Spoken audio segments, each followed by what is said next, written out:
Okay, so let's get going. Uh, what I'm here to do is to talk about the research paper that is due at the end of the term, right? And talk about ways to develop that paper. And this is the first week or second week, Harry? Second week, right?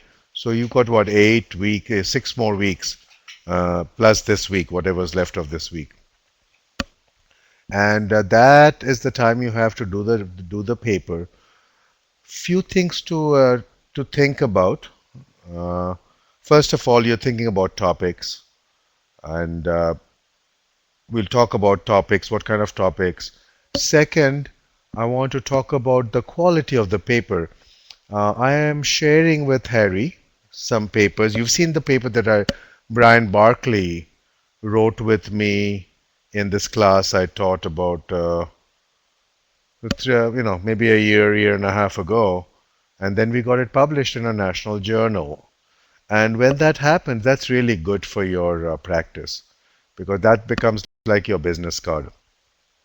When you give your folder, your file in the beginning to prospects, you put a copy, a reprint from the journal itself, and you are a co-author, and that really works well. It works wonders for your practice to be able to show clients the levels at which you all operate when you take care of your clients' financial needs. All right. So that's one really good benefit, and I want to talk with you about styles of writing, right? Topics of writing, styles of writing.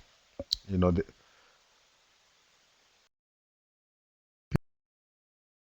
because it's also important to understand the writing styles, and in this case, we are not really looking at like the ones that you get used to, like Chicago style, and what's the other style?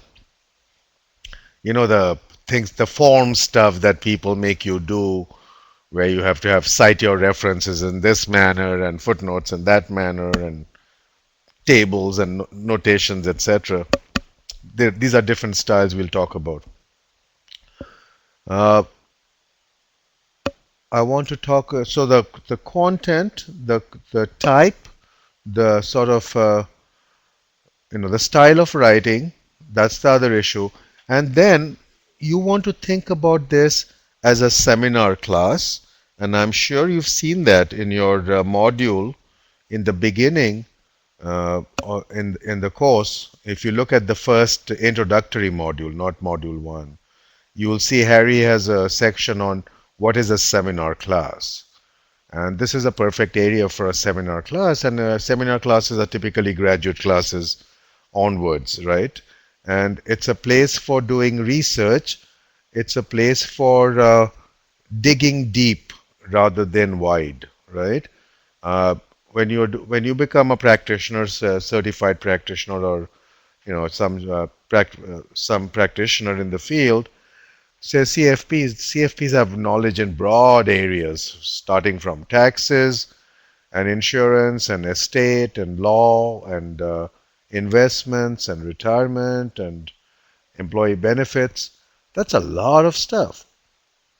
In a seminar class, it's to take any one of these areas, take a topic from one of the areas, and ask yourself how deep can you drill in to one topic from a graduate perspective rather than a CFP perspective. As a graduate, uh, sort of like a, endeavor. It's something that graduate students are required to, not required to do, but expected to do.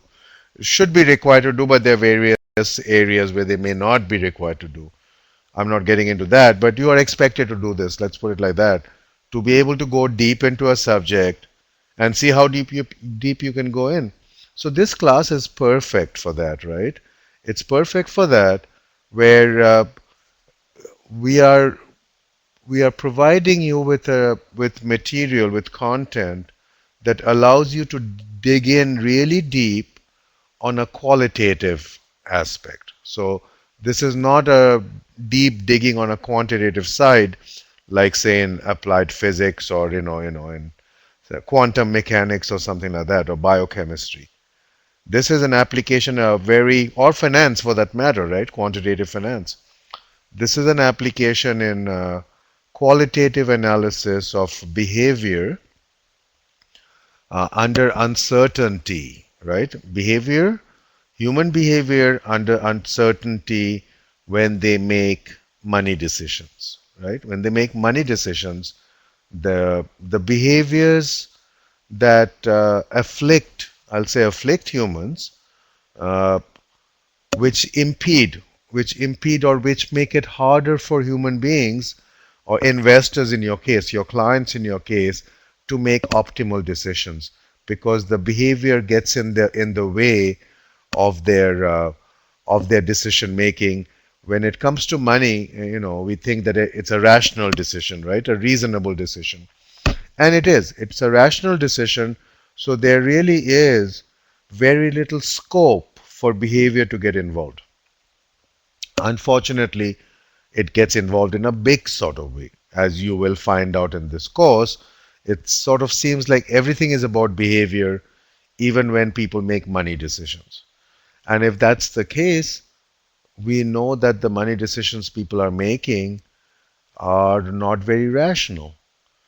And if that's the case, then we have a problem because we are teaching them a rational science like modern portfolio theory and efficient frontiers and fundamental analysis, all those kinds of tools and techniques where we take it for given, it's assumed away that all investors are rational investors looking at present value or future cash flows or benefits and doing fundamental analysis and then putting together portfolios or risk adjusted portfolios and stuff, which is how rational people behave.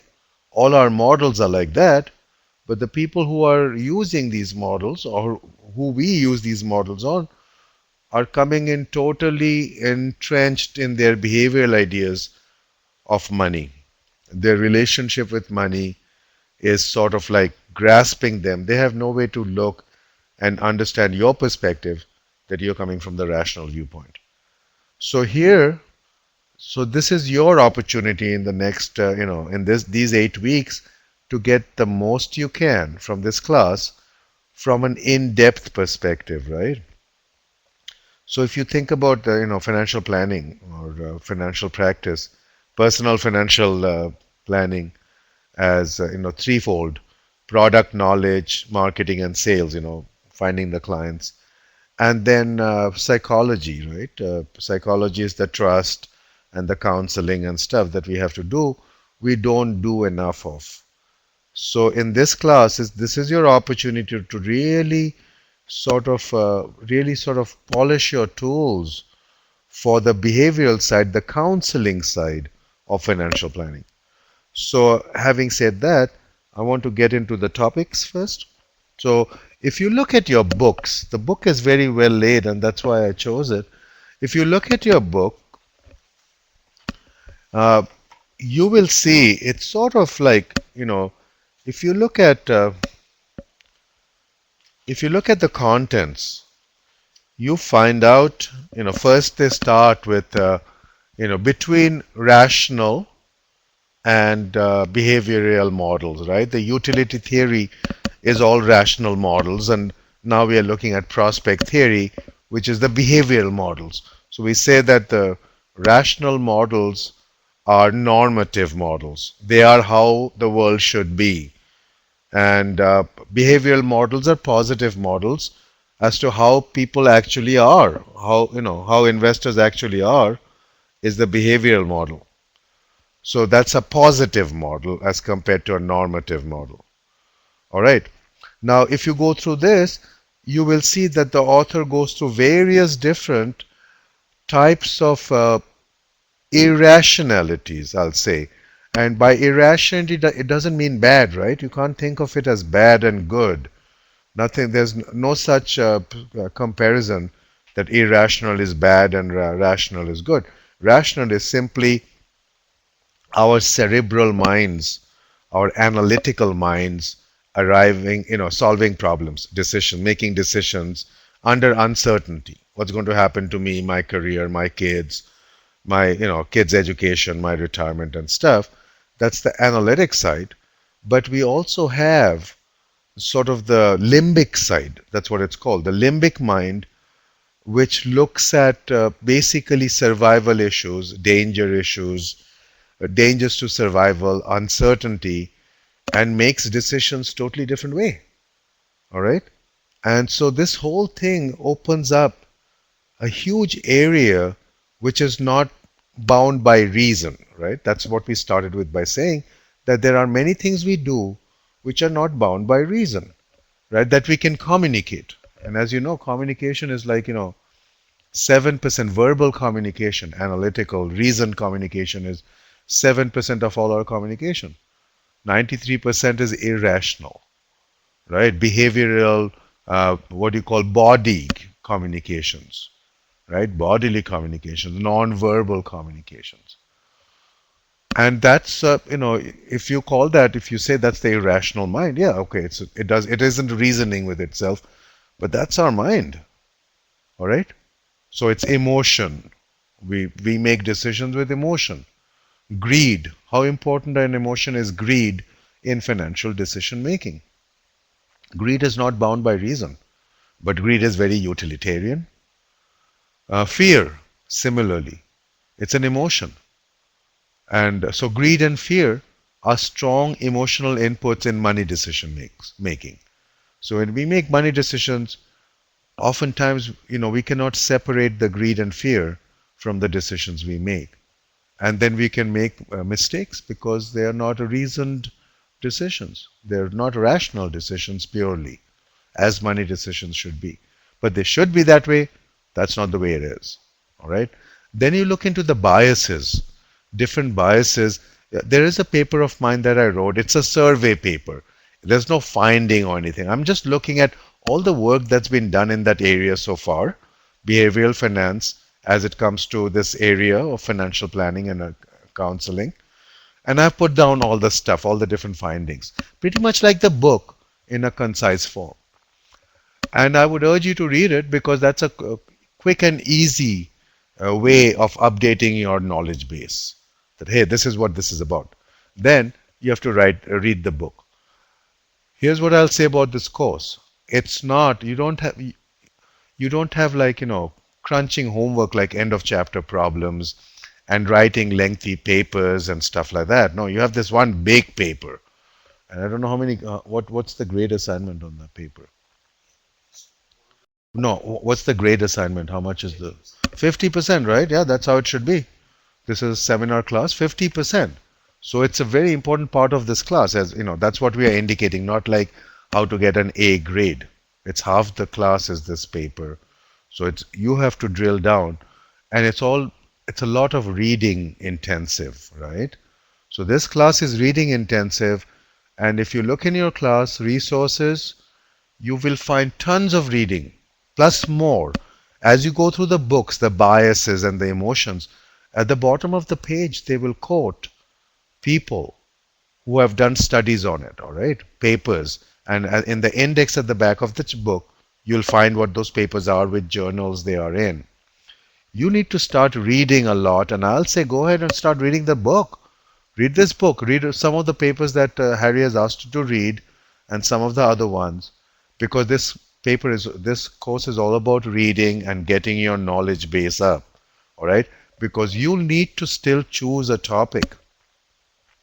You'll still need to choose a topic, and the way this paper is sort of constructed, you want to be very sure that that's the topic you want. You don't want to spend time saying, hemming and hawing, I'm not happy with this, I'm not sad, I'm sad with this or whatever. You can't hem and haw for long. You need to really quickly do it because you need to spend time on researching your topic, not spend time on figuring out which area to write it in. All right, what appeals to you? And the one way to find out what may appeal to you is by starting to read quickly. So the book is a great place. Go through the chapters from your syllabus. Just read through them. They're not difficult reading, as you see. They're easy reading. They're not like investments or derivatives or something. They're easy reading. So read through all the material and say, hey, this appeals to me. I like this area. I like that area. You're going to start discussions. You're going to start discussions, and some themes will appeal to you. because you need to boil down, even within a topic, certain themes within a topic that appeal to you more than another one. All right? So, topics. What are the topics in which research is being done in this field? It's really easy for me to explain it with this book, because if you go now to the last four chapters of this book, 17, 18, 19, 20, those are your four broad areas of research, the last four chapters. All right. So the first one is, and actually the last five chapters maybe. The first one, 17 through 20. Just look at understanding retirement saving behavior. All right. Behavior, and not just retirement saving, but retirement living too. Financial living in retirement, retirement income distribution issues, not just saving for retirement issues. So, retirement plan behavior, whether it's on the accumulation side or on the decumulation side. What are the pitfalls, behavioral pitfalls, to sort of look for, both in you? So, this is a perfect time. Many of your advisors, this is a perfect time to look into yourself and say, hey, let's not fool ourselves. We also have our biases. It's sort of like physician, heal thyself. And this is physician, this is like financial health, service, practice, financial health. So what kind of biases afflict you? Might be a good place to start. Which didn't you think of, but it affects you. You just didn't know about it till this class. That's how we learn about these things. Then, how do you note for it in your clients? Because you need to help them. Sometimes it can be difficult where you have to bring in a counselor from outside, like say gambling behavior in clients. That can be dangerous, right? So then you need to get a psychologist, a counselor, because you're not qualified to provide that kind of counsel. But you need to understand the different kind of illnesses, I'll say. I don't know. Yeah, they are like illnesses of the mind connected with money decisions, right? Because if you weren't ill, you would make the perfect decision. Let's put it like that. Just like you are, mentally ill or physically ill, and you'll see the reason why I'm getting that way is because there's a strong connection. So retirement issues, savings, issues about inertia, all right, issues about what do you call it, like the the discounting, the hyper discounting, isn't it? Hyper discounting, Harry. The when you discount the future value at a much lower rate than the expected rate, because people can't look 30 years away. All right. So they discount. So let's say you tell them it's a 6%, they don't see the 6% value. They'll see 3% or 4%. And you learn about that. I think that's hyper discounting. When you look at Olivia Mitchell's paper, she writes about it. If any of you have read her paper, I'll tell you to read that one first. It's got everything to do with savings and, no, not savings, about retirement issues and behavior issues. It's a comprehensive paper on retirement and behavior, many different areas. You can pick up any of those areas within that paper, and that could be your theme. Catch something that really appeals to you. Think about what you might have seen in your clients, that now it suddenly falls in place, and say, hey, this is what that is. That, when my clients talk like this is actually what they're trying to tell me behaviorally. And now you want to do some research on that because it's something you've seen a lot. All right. So that's one area. Inertia, procrastination. So, auto enrollment and smart plans like Benazzi and Thaler's plans. Look at the smart plans and auto enrollment issues. All those are issues with the retirement and behavior. The types of 401k plans, that choice, framing issues. Is retirement a positive thing or a negative thing? If you save enough, positive things may be showing positive pictures of your clients spending time with their grandchildren or going around in a camper. A negative framing is showing a really bad life in retirement. And which one works? Do you know? And you learn about those kinds of things, framing and stuff like that. What appeals to you? The same things hold for investments. All right, and it's not investments just for retirement, investments for, say, children's education, buying a house, starting a business, whatever requires your investment, whatever you invest for, right? Investment objectives. How do you make decisions? Greed. How often does greed get involved? Overconfidence, over optimism. Those are biases linked with greed and fear, right? Then they've got anchoring, and you've got all these issues that will bring you down. So, for example, like between pride and regret. When you sell for pride and you sell for regret, that's a difference of 3% over the years. If you hold on to your losers less time and winners longer. So if you buy two stocks, one goes up, the other goes down. All right. If you buy two stocks, one goes up, other goes down. You need to sell one of the two because you need some transaction. You have to pay some bills. Which one do you sell? Do you sell the one that goes up, and when you sell it, you lock in your pride and feel good? Or do you sell the one that's gone down, sell it and lock in your regret? Which one do you lock in? And typically we find that people sell their winners and hold on to their losers. They lock in pride, then they start hoping that the other one comes back. Oh, I'm sure it'll come back. Then it becomes like I pray it comes back. I really hope God, oh gosh. Then you start calling all your gods and stuff, saying, I hope it comes back. But then you're taking a bath and you're not cutting your losses still. If you did just the opposite, we hold the losers for 124 days and winners for 105 days, stocks, on an average. If you did just the opposite, turned it around 19 days, that's a difference of 3% a year returns on an average for all investors in general. How powerful is a 3% extra return? But yet we can't cut our losses. It's difficult to admit to us that we made mistakes, right? Heuristic biases.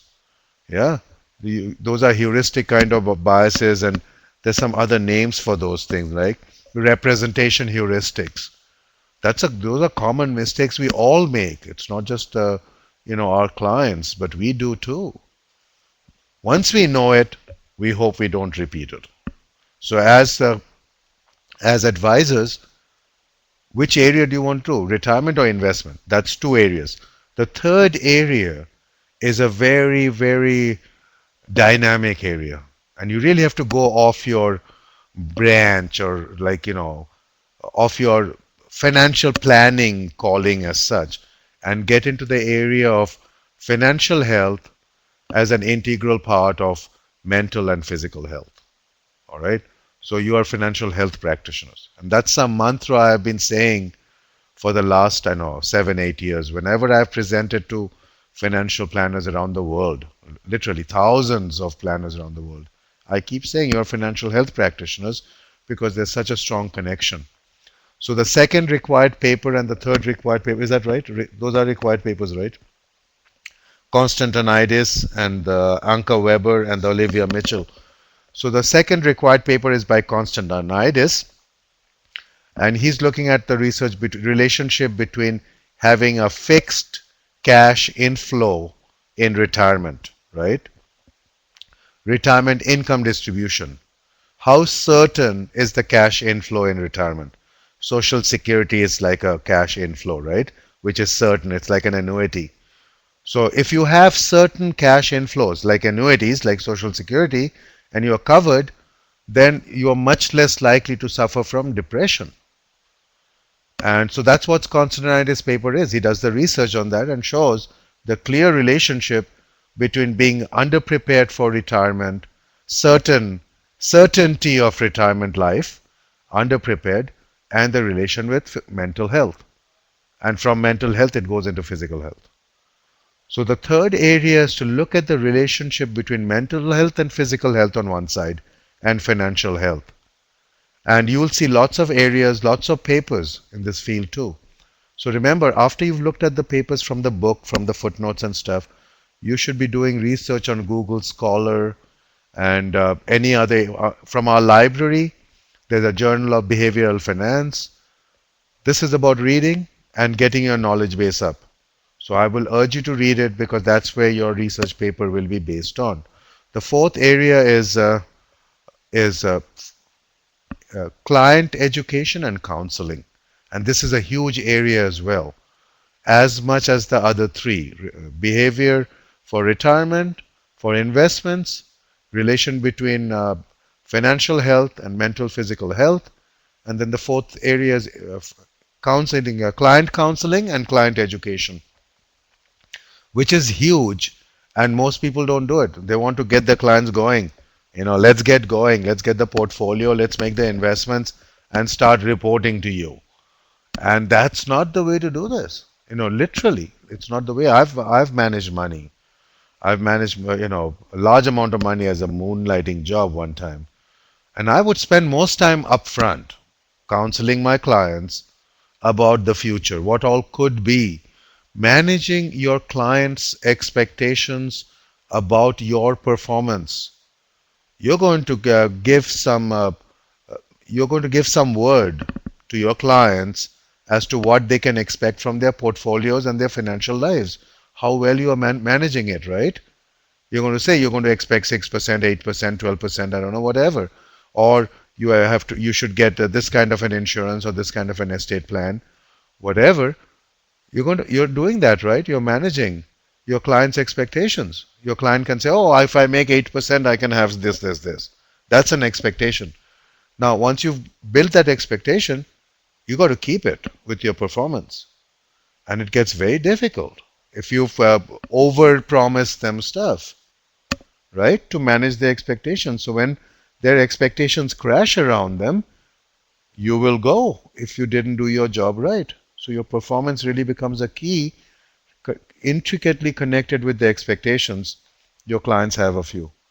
So in the beginning, you want to spend a lot of time educating your clients about all the behavioral stuff that can come through that will not help you do your business, right? You don't want your clients to be telling you what to do with their money. For example, they can say, my neighbor said that she bought this fund or he bought that fund and they made 15% last year. Why can't we do some of that, right? That's like, that's the center of influence. That's like a bias, information bias. That's connected with framing and stuff, right? Centers of influence, that's another area. And, you can't do that. They can't tell you. But, sometimes you might have to appease them because that way you keep your client. And then you're not doing them a service and you're not being the fiduciary you're supposed to be. You're not taking the best care of them.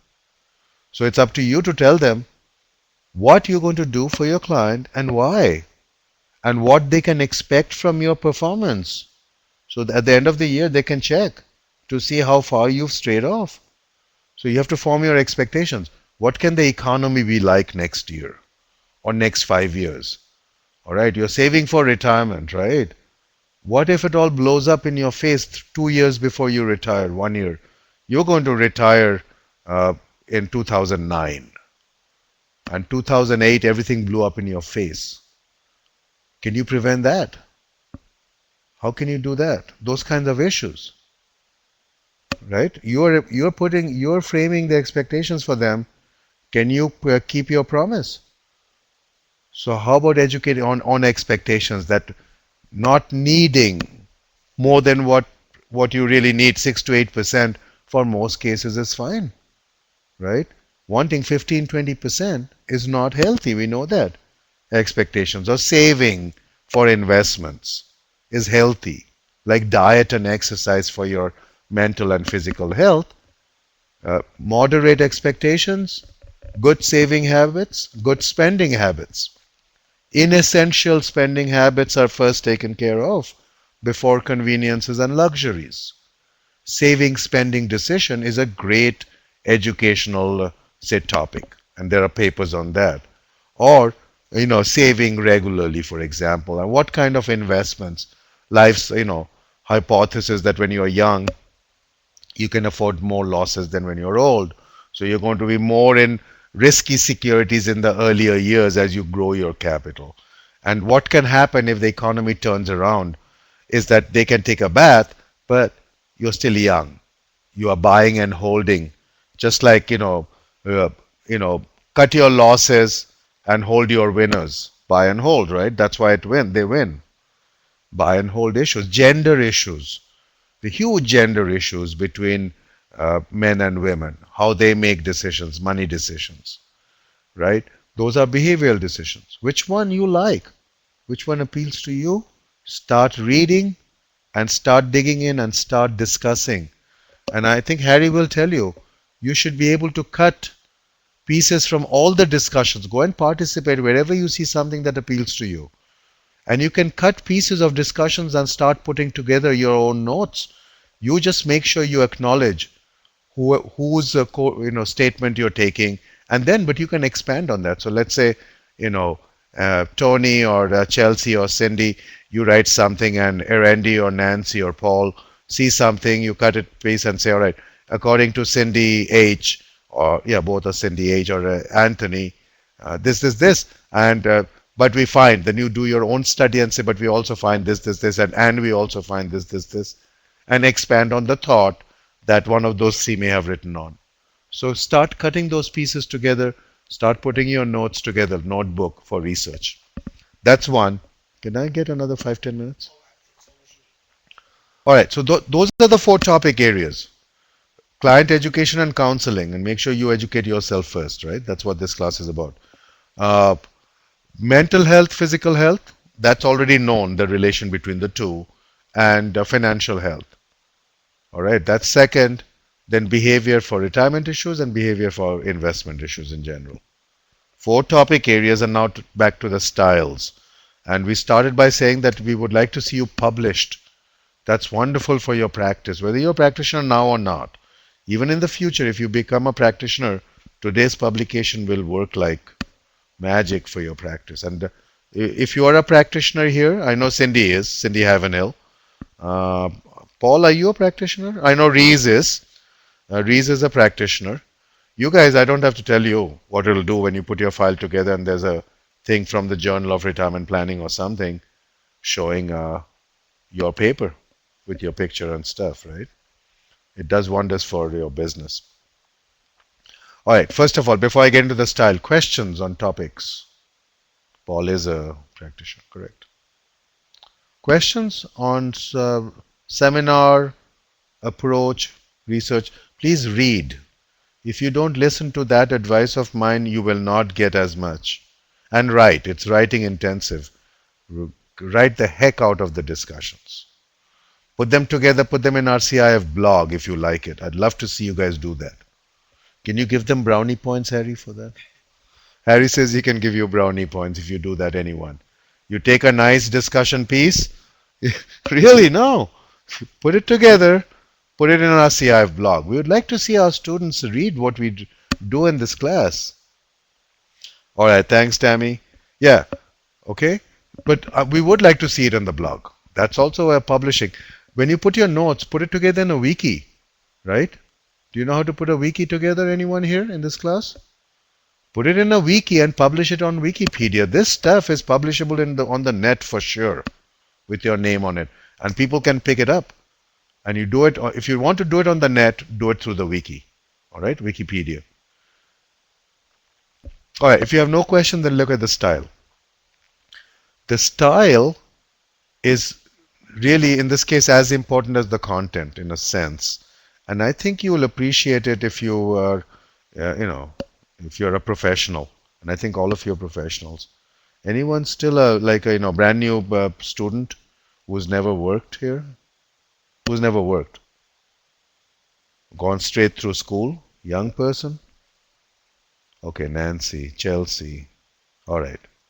Chelsea and Nancy are young people, all right? And so you need to pay extra attention.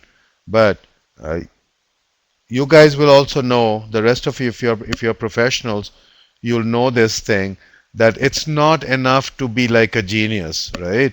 You've got to sell yourself. So it's not enough to have product knowledge about which client should have which portfolio, which insurance policy, the perfect plan. That's not the issue out here, right? It's sort of like we can't ever really get it perfect, but We need to, even if we have very good product knowledge, we may not be successful if we can't sell that service, right? If you can't help clients with the perfect portfolios or perfect plans, if they don't implement the plan, what good is it, right? So in this case, you got to market it and you got to sell it and you got to help implement it. So in this case, it's the same. It's not enough to put together really good thoughts. You got to be able to sell it, all right? And who are you selling it to? So start by looking at trade journals. Can you get them lists of trade journals? Go and look at trade journals like Investment Advisor, Financial Planning, Financial Advisor, Money, Kiplinger's, excuse me, Kiplinger's, uh, you know, some others maybe. Online stuff like, Motley Fool and stuff like that. Uh, you're going to be looking at these. These are your trade publications. That's what your peers and colleagues read. All right. So the first thing to do is to look at what kind of styles do they publish? How do people write in those journals? What kind of styles do you see? So that's important in this class too. If you want to publish and really extract the most out of this class, that's what you would like to think about is like what kind of styles. So you start reading papers, you can go to our our library, search the journals, look at the styles, right? The first, like I will say, like the first 2 to 3 paragraphs, excuse me,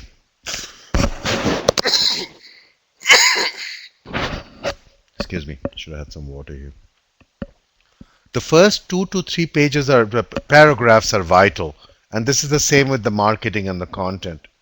You've got a little space to sell yourself, like 2 to 3 paragraphs.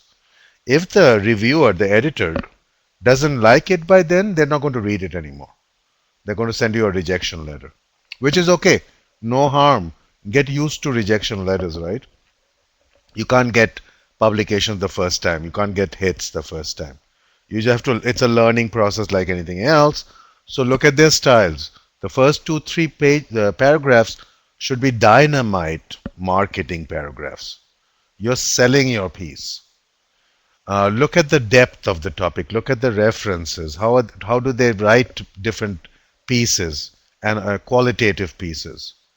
Which do you see more of? You have to study the styles. So literally go to the journals and start looking through them for the styles. And I've given you some examples. Look at those, and I put comments at the end is it's eminently publishable. If I say it's eminently publishable, then you're already on the track for the style, which I think is equally important, and most students don't have that.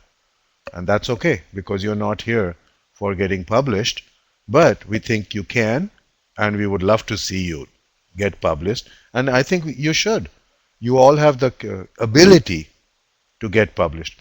To publish in papers, newspapers, start with the Taj Mahal. Start with Wall Street Journal, all right, and Barron's, and say all right, and Financial Times, and then we say all right, let's pare ourselves down.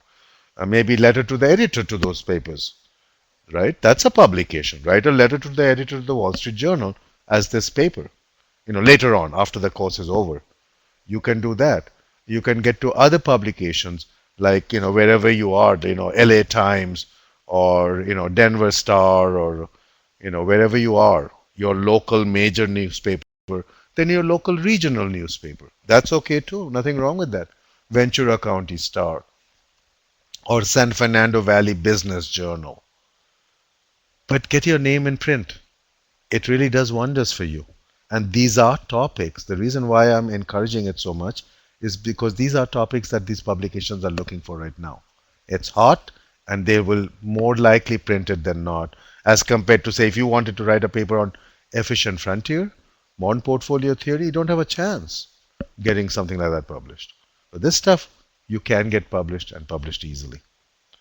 Not easily, but easy enough. It's easy enough in our grasp. As you saw it with Brian Barclay's paper. He followed up and we got a paper out of that. And Harry can do that for you. I can do that for you. Many others here, faculty will do that for you and with you too. And I have no problems where if students collaborate too, later on. I don't know how you have it. It's a group or it's an individual, it's 50%. But later on, you can collaborate with each other and write papers too for publication. But that's a different piece, right, outside the paper. And that's why the style is important. You got to get the style right. Journal style, right? Trade journals, fine, but nonetheless, journal style. Journal of Financial Planning, Society Journal of Financial Planning Professionals, Financial Planning, there's a journal, Financial Planning Journal, there's Journal of Review of Financial Studies, Services, RMA's Retirement, no, Journal of Retirement Planning, that was the Journal of Retirement Planning. Those are all also journals which are practitioner journals. They're not trade journals, but they are practitioner journals. Read those too, because your paper might be good for that one too. And practitioner journals are higher than trade journals. So you can always aim for practitioner journals. And the last names I rattled off, Harry can get them to you. Those are practitioner journals. CFPs, CFAs, CPAs, they read that kind of those kinds of literature. Questions? I'm sort of like I'm out of stuff to share with you, or at least it's not coming to me right now. Sorry? The quality. You'll get that from the samples, the quality of the papers. So it requires you to go and dig, and the more you dig, and you'll see that nothing is publishable from your submission. Let's put it like that.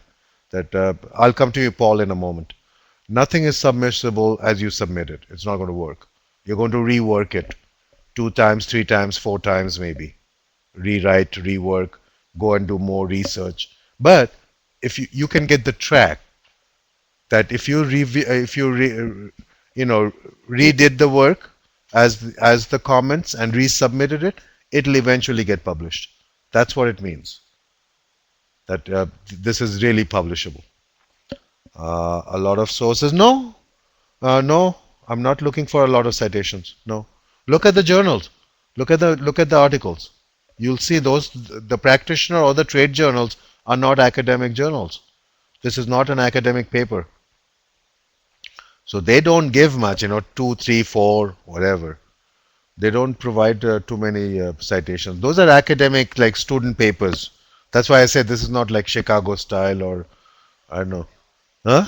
MLA style. Yeah, it's not that. This is graduate research style. Let's put it like that, and publication style. Yeah. Okay, Cindy. All right, Paul. Let me enable your mic. Oh. All right, Paul. I've enabled your audio. If you connect and then speak to us.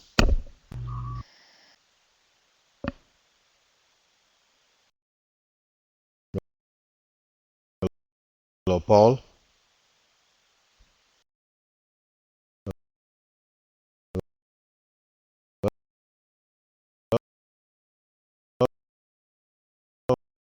Oh,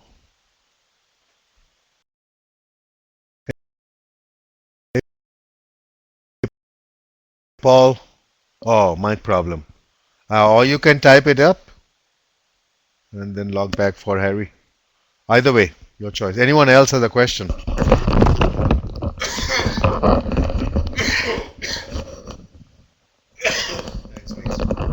Thanks, Reese.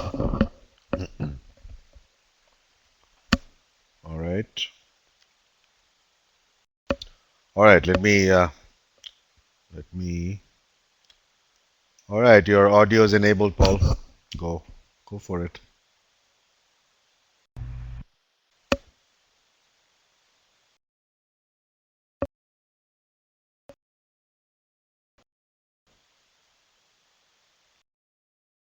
I thought I'd enabled. No. Yeah, I have enabled.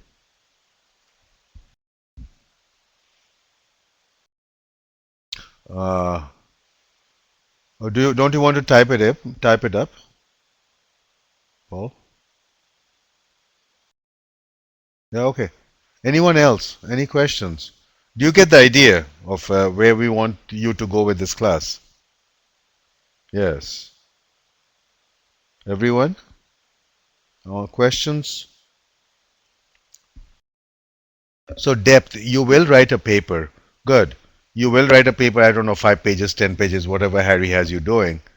But then you need to be able to extract a really good piece for a journal. Good, good.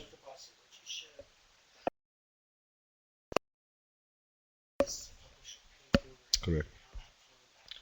Okay, and that's a very good question. Let me, Paul, I'll come to your question in a moment. Let me rephrase Harry's question. Harry said, will you please talk about how that process goes between the faculty and the student once the student turns in a really publishable paper and they start working together? So what's going to happen is like, assuming that your faculty is the expert on that piece, they should be able to tell you, yeah, all right, we need some more material. With Brian, when we got that published, I said, all right, this is good, but our topic was why do people have a problem buying fixed annuities for retirement? Because if you start thinking about solutions, fixed annuities are probably like absolutely essential. Like Social Security is a fixed annuity, right? With a rider, with the inflation rider. And and they are absolutely essential because you want to match cash flows, certain cash flows like pension plans, right? Defined benefit plans, pension plans. But the problem is that annuities have a bad name and people know so little that it becomes dangerous for them. So whenever they hear annuity, there are lots of people who check out saying, no, no, no, I don't want to buy any annuity because they've heard of variable annuities, how people got creamed. So even if you try to educate them, the more you try to educate them, the more they might think you're putting one on them. And annuities is a problem because of the sort of the stigma that variable annuities have given to them. But fixed annuities are essential to cover expenses in retirement. You need to have a fixed amount arriving every 2 weeks or every month in your mailbox to cover your essential needs, right? So there are many issues connected with why we don't like to hear the word annuity. What's wrong with a fixed annuity? And it's like term life insurance. No one wants to sell term life. Everyone wants to sell whole life. Yet most people need term life. The whole life part can be done through investments, right? Term life is the pure risk. Same with the annuity, it's the pure risk management is the fixed annuity. But our biases prevent us. So I went and talked with Brian and said, all right, there's a information bias. There's a what's it called? There's a sort of the recency bias. There's some issues of recency bias. There's some issues of you know like what they have heard from others and stuff that gets in the way. So Brian had to go dig up more biases, emotions, and come back and rewrite different pieces of the paper. And then also the styles. The faculty will give you feedback that I'd like you to change this style, write it. Oftentimes we say keep it simple because you really want to keep the thoughts flowing. So we try to show you how the thoughts must flow logically all through the paper from paragraph 1 through paragraph N, the last one, shouldn't be out of sequence. When you're writing for trade journals, you assume that your people don't know that, or practitioner journals, they don't have that knowledge that you do. So don't assume that they understand everything you're saying.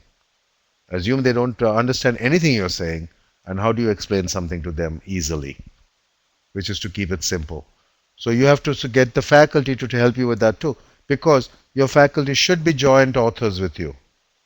So that's their input. You want to make sure that if you're submitting something with your faculty as a joint author, that they do their work. Otherwise, you submit it individually, and that's fine too. We have no problems with it. We have no dearth of research projects.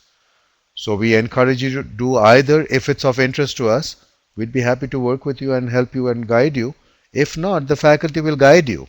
They may not be working with you directly, but indirectly, so we can take you to publication. Okay, to review and rework the term paper. No, no, not prior to submission. Question that Paul asks, Harry, is are you available to rework the paper and review before submission? No, not for the term paper for the class, but for the publishing paper, yes, Paul. Does that answer your question? Yeah, not for the term paper for the class, but for the paper for the publishing piece, yes. Yes, of course, of course. Very much so, we'll guide you. You don't have to have us as joint authors. All right. Very good. Okay. Any other question? All right.